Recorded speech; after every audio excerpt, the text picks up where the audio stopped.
I'm so sorry.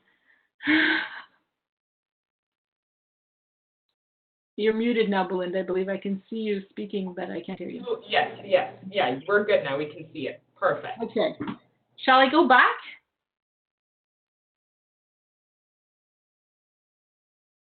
Okay, so to put this up again, so these are the areas where shared decision making should should take place in participatory research. And then the objectives then when we're talking about organizational participatory researchers, we want to improve practice within the organization. So let's say we're talking about a health clinic or a ward in a hospital. We want to improve practices within that organization. We want to engage people as reflexive practitioners, so they're thinking about their own practice, and we are involving people in all the aspects of the research. That is to say, in these four stages of the research listed here, and even potentially additional stages. So some of you may be aware of what we refer to as community-based participatory research. So just to really briefly give you a distinction between what I mean by OPR versus CBPR, community-based participatory research, the way to determine what it is we're talking about is the object of change. So in a community-based participatory research project, everybody is working together to help the community change something. So perhaps to get community members to improve healthy lifestyle behaviors. So there may well be organizations and community members involved in that project with the researchers, but they're trying to change something within the community. Whereas in organizational participatory research, the object of change is in the organization. So we want to improve organizational practices. We want perhaps to improve the individual workers' practices, nurses, and so on. And again, there may well be patients involved in the study with the organization members and the researchers, but the objective is to change something within the organization as opposed to getting the patients to self-manage or to self-care more effectively, for instance. So that's the main distinction to keep in mind when we're talking about organizational participatory research versus other types. The object of change is within the organization. So why do we bother? Some of you may know when you do this kind of research, it can take quite a bit more time than it would if you were doing a traditional study. So why bother? Those of us who do this, of course, are biased towards it, but we wanted to, a couple of years ago, people I work with here in Montreal wanted to dig into participatory research, more organizational participatory research, and figure out, okay, is it worth it? Does it end up with better results? Do we get something more out of it by working this way? So we did a large systematic review, and in the end we had over 100 studies included in the systematic review, and the balance of what I'm going to present now is essentially the results of this review.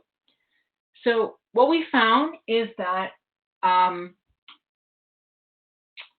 beyond achieving what the stakeholders in any given project wanted to achieve, beyond answering the research objective, other things happened.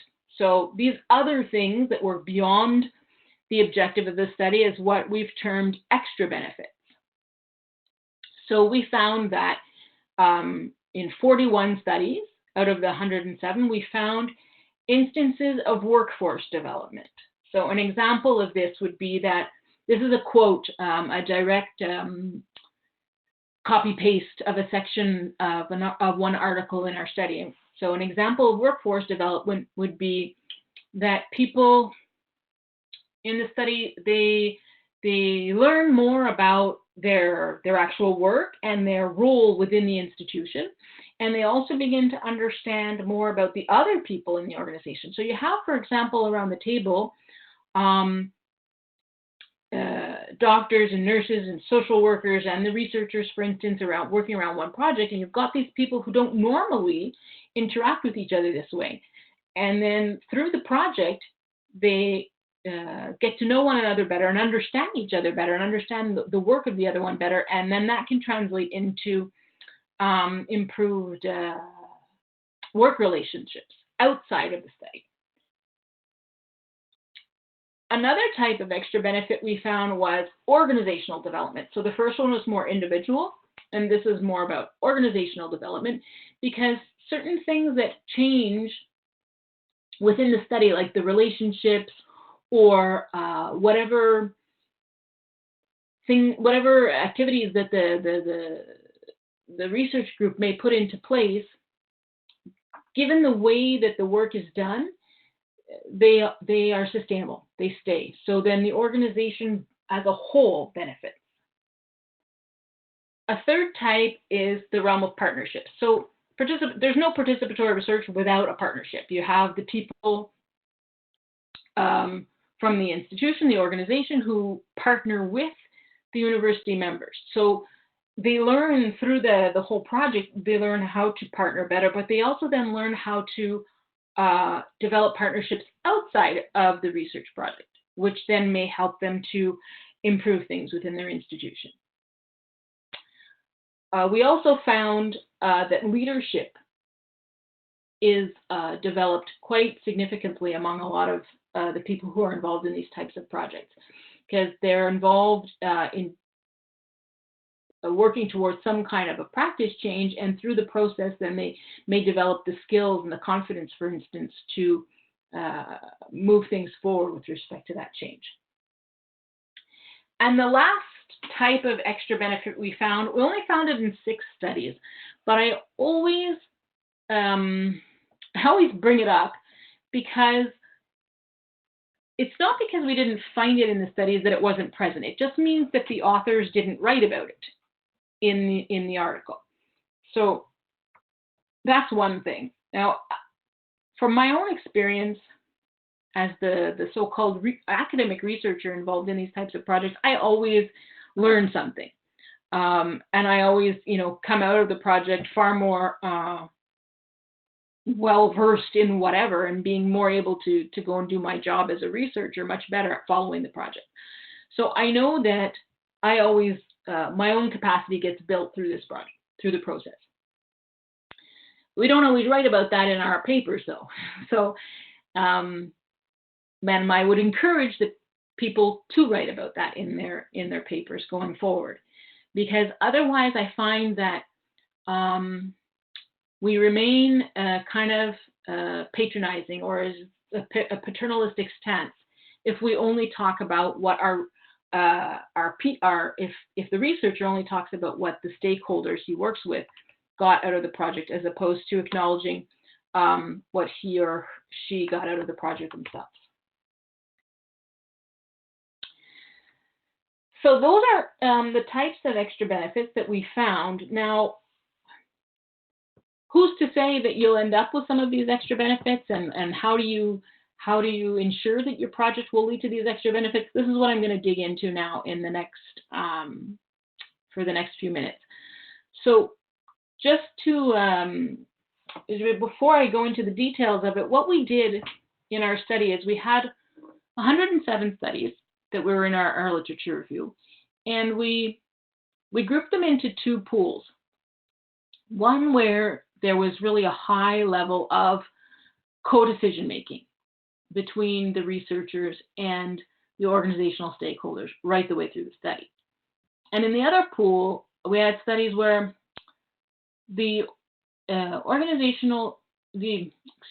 researchers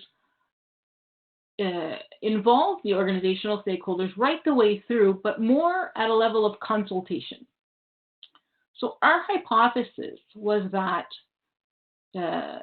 co-decision making would lead to a higher chance of a study leading to at least one extra benefit compared to consultation.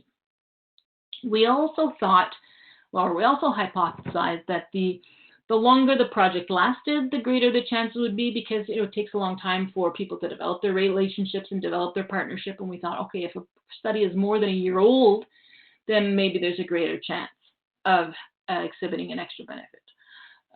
We hypothesized, what you see in red there, is that if the organization was the one who went to the researcher to say, hey, let's get some help with this project, that it would lead to extra benefits, and so on. We thought again that if the managers were part of the team and whatnot, there would be extra benefits. But all we found is what you see in red here, that in fact, when the impetus of the study comes from the organization themselves, then the chances of observing at least one extra benefit are quadrupled. So that's pretty huge.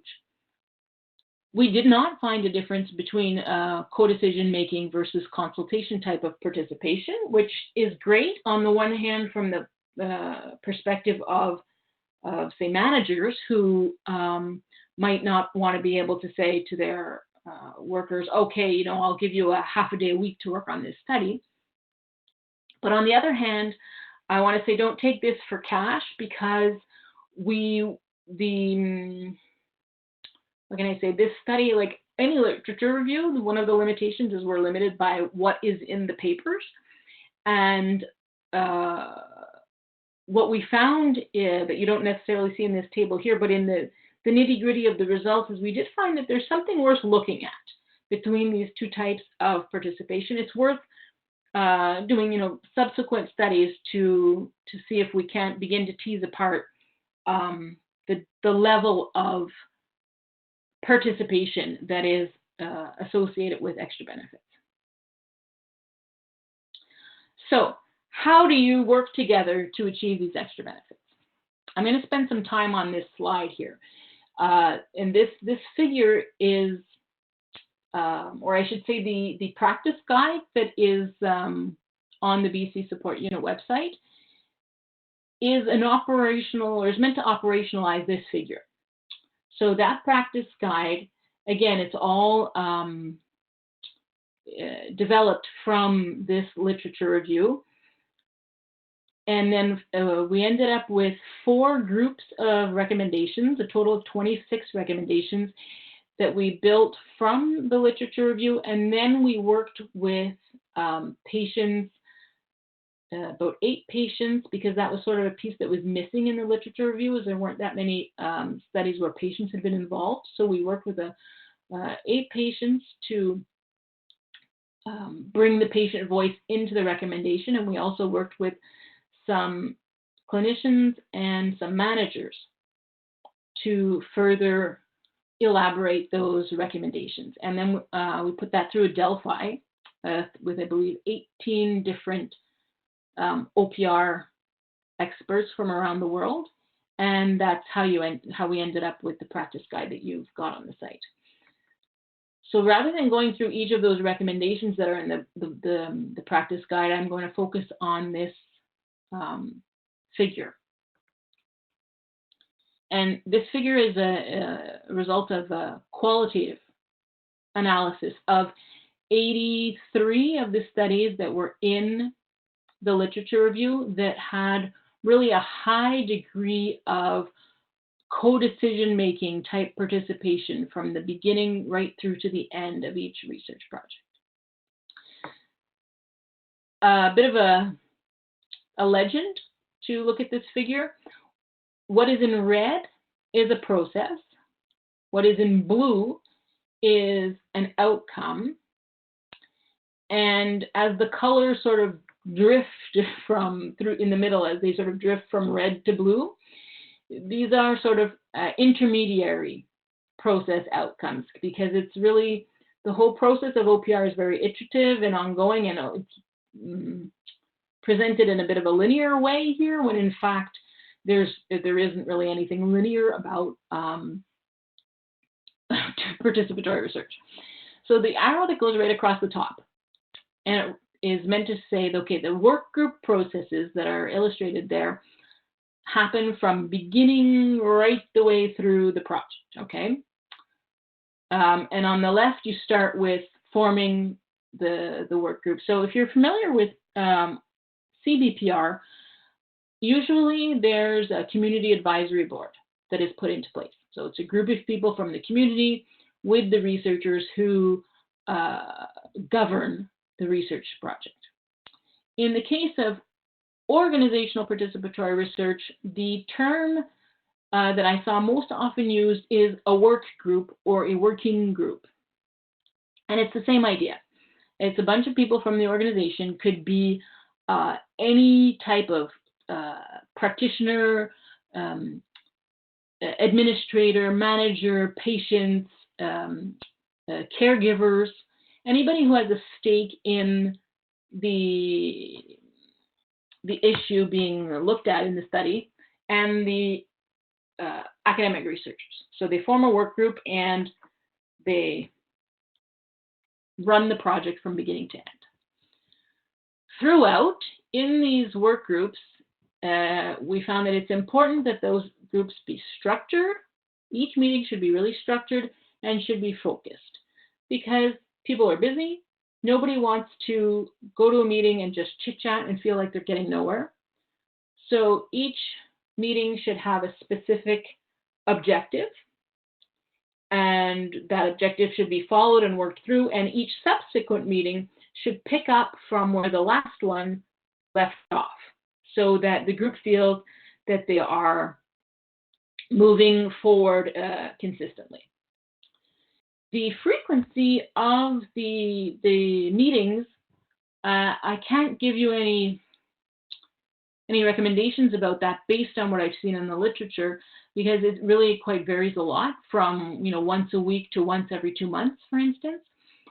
What I did notice is that the frequency is usually quite regular, as opposed to having a meeting up here and there where you feel like it. If there's a regular meeting schedule in place, then that helps to create momentum and helps to create or to maintain engagement in the process.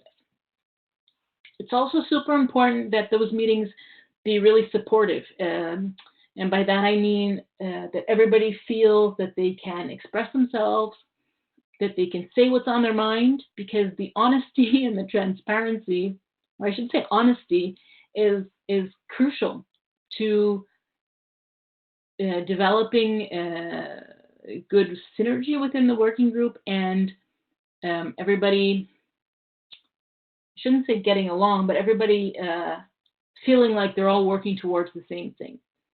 And a lot of the what we've seen in all kinds of other types of participatory research is what we would refer to as fruitful conflict, as I should say. It can be very beneficial to work through conflict, because when you come out the other side, then the working group tends to be quite well gelled, and the trust in each other grows. So another thing that's important is that to always produce and circulate minutes. That doesn't have to be formal meeting minutes. It could just be some notes. The idea being that everybody can follow if they weren't present. I did see in some studies there where there was a lot of turnover within the working group, and some people in the studies, they thought, I would say, it didn't cause an issue. It didn't negatively affect the work group. And the same thing with people missing meetings. Provided that the information is there and accessible, then people can keep up even if they're not present. So those processes, the three there that I've just named on the left in red, they will lead to an increase in expression of viewpoints, acceptance of compromise, which can be huge in an institution or an organization when you're trying to create change, confidence to accept change, or confidence to effect change, I should say, and engagement. So those are the processes that are maintained right the way through. If we move below to the box in red, starting with the heading of workgroup meetings, these are processes that take place more at the start of a project. So, or I should say before the actual big changes start to take place. So workgroup meetings are They provide time and space for discussion, debate, sharing, systematic reflection, and review and progress. Okay, so it's a space that normally the organization members don't have to get together to be able to share and discuss and debate about these things. So just putting in place the work group meetings can be hugely beneficial to the organization. Two main things that take place during these meetings are data analysis and discussing the findings. So, data analysis.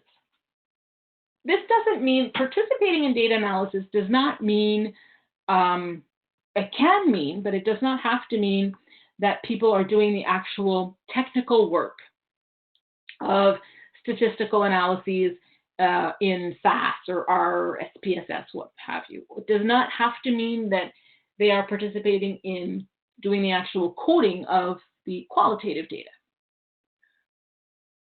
What it does mean is that they are participating in the decisions as to what analysis will be performed for what reasons.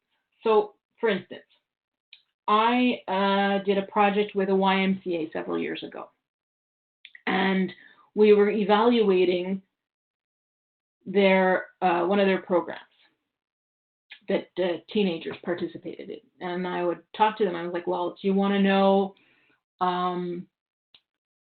if you want to look at the participation of the boys versus the girls, or of the younger kids versus the older kids, or the levels of participation in the spring versus in the winter, for example. And they would tell me what they wanted to look at, because they knew, okay, based on their framework, my ideas of what to look at weren't necessarily adapted to their needs, because I was not in the organization and I didn't understand. So that's a way of participating in data analysis. And if that's still not clear, please feel free to ask me questions at the end. And the other main thing then that people do in work group meetings is they discuss the findings. So one of the things that's great about participatory research is that you look at preliminary findings. Because everybody's involved right the way through, you don't have to wait to get the final results of the study. You can discuss the preliminary findings and learn from there and move and change things in the project as you go forward. So I should back up a second here. So the data analysis, if you look at what's in the brackets next to analyze data, those are things that happen as a result of doing data analysis together, and the same thing beneath with respect to discussing the findings. So these types of processes of working on the data analysis and discussing the findings, you'll find that the people in the work group, it gels, it's much more coherent. Their dialogue increases, the work group will reflect as they're looking at looking at some preliminary results of analyses that leads to people reflecting a lot more on what's going on, and as a result, they may end up modifying the project. The other thing that's really great about the findings, discussing the findings together, is that the perceptions of the people in the organization are validated. So by that I mean, oftentimes, you're working and you think that what you're doing is good. You think that your something about your work process with your patients is helping them to feel better in some respect, but you have no actual empirical evidence to show you that you're right. You just have your perception. But if we study it through a project, and then we can show, no, your perception is accurate, then that feels really good. So it leads to the people in the organization feeling that much better about the work that they do, and then continuing to do that work because they have some confidence or some greater improved confidence in the knowledge that the work that they're doing, that the way that they do it is very positive. The findings, discussing the findings helps people to increase their awareness about the issue being studied. They become more motivated to effect changes. People within the working group, then they'll start to become much more collaborative with respect to how they are going to start solving the issues that they see. And as with any study, oftentimes, a lot of research leads to more questions. Well, it's the same thing that'll happen within the working group, is they'll get the results of what they've done, and then they'll realize, oh, we should do this, that, and the next thing. So then becomes a cyclical process that engages, because one project may lead to another project. So the two pieces of the figure here on the left, now we're moving much more into the more distal outcomes of participatory research with organizations. And what the figure means to illustrate is that these processes now that I've described that take place during the workgroup meetings, this leads to collaboration outside the meetings that is improved. So I mean by the collaboration among the organization members. When they leave the workgroup meeting and they're on the hospital unit, for instance, and working, well, then their collaboration among the various different types of practitioners, for example, is improved. Their communication also improves. Interdepartmental understanding improves. So not just the, for example, practitioners who work together on on a ward may improve, but within departments that may improve, because you may have people from a variety of different departments working with you on the study. Empowerment increases, acceptance of change increases. So I like to underscore that, because OPR is all about trying to make some kind of a change, improve practices somehow. In any organization, we'll find resistance to change, especially if it's top-down. OPR is not top-down, right? It's everybody working together towards something and coming to compromises around what they should be changing and how. So the acceptance of the change then increases. And all of that then further leads to more sustainable changes that will last over time. So people learn new skills, or they improve their existing skills. The care practices improve, which is typically one of the main expressed objective of a study to begin with. Job satisfaction increases. So you'll see that, through all of these processes, well, people are collaborating better, they're communicating better, they're accepting change. Well, it follows then that job satisfaction increases.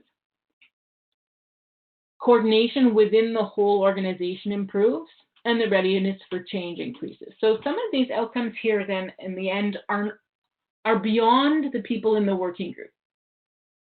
Because of the way the project will be done, because of all of these processes that I've outlined, the people outside of the working group within the institution who are going to be affected by the work of the working group, by the changes that are being put into place, well, they find themselves being more ready, more accepting of the change as well.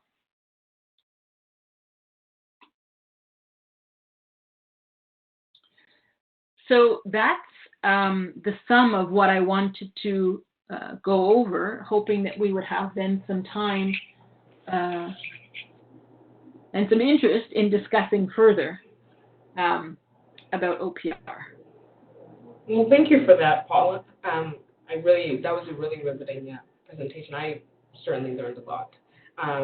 So now the microphone is unmuted, and the floor is open for discussions and any questions. So if there's something that maybe you want to go into more detail on, Paula, that you think people might have questions on, we put this on the website. You're more than welcome to. If anybody else on here has anything else they would like to say, they can go ahead and do so.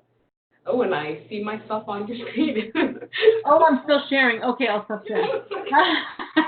was like, oh, I'm done with you. No, it's okay. We're good now.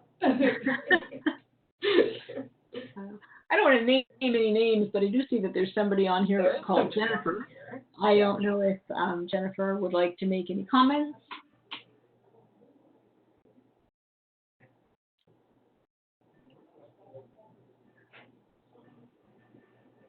Maybe we'll put your email too when we put the recording up on the website. I don't know if that helps if people do have listening. Maybe if you don't mind, in a couple of weeks' time, if you have random people messaging you to ask you. No, it's fine. Yeah. Okay. So maybe we'll do that. I'll be sure to add that too at the end of that. Well, thank you so much for that, Paul. I really appreciate you taking the time to sit and present this with us. It's my pleasure. It's my pleasure. I like to get the word out about this type of work. Definitely. I'm excited to have more people can do it. People are. Because when I give presentations a lot, people always say, and the managers, I get this a lot from managers, they'll say, okay, great, I believe you. I believe you that it's important to work but how? And how do I get people to want to join and to stay engaged? This is always the question. So this is why we went forward with trying to operationalize what we found in the literature and prepare this practice guide. And it's the first version of the practice guide. I'm more than willing, and I hope that people will contact us and say, I've tried to implement this, but recommendation, 1.4, it's not working for me. Please contact us with feedback so that we can continue to improve the practice guide and make it more and more useful and user-friendly. And that helps you, too, to kind of see what you can improve upon. So that's kind of neat. Yeah. Well, thank you for that, Paula. Bye. Bye, everybody. Bye. Thanks.